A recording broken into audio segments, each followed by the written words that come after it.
All right, it's a big day because yesterday, Sunday, there was a big New York Times poll. They actually called it a survey, but it's actually a poll, and I'll get to that in a second. I love breaking down these polls. Now, remember I said honeymoon's over. Last truth bomb was he's winning. Folks, take a look. And when New York Times has Trump up by 2, here's the New York Times headline stating that they took the poll, and here is the results. They have Kamala 44, Trump 46. Okay, that's great. But these guys can play games with polls. They can play games the way they ask questions. The second question they asked was on abortion, like right into the abortion topic when it's nowhere near the top. The most important items were obviously the economy, crime, the border. Abortion was lower, but they made that the second question. Never mind that.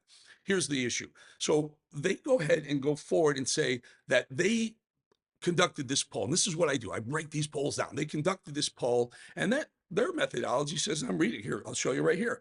29% Democrats, 31% Republicans, 32% independents, right in their poll. Okay. So when you're reading it, most people don't do what I do.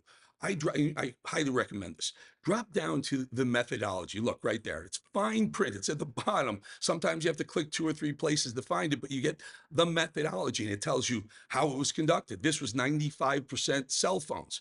It actually shows you how people actually identify themselves when they make these calls and they do these polls. Look at this one right here. This is the true numbers when it comes to methodology. You can see they polled 3% more Democrats than Republicans. See that 32-29? That's the reality. So I don't care what they published at the top of the poll.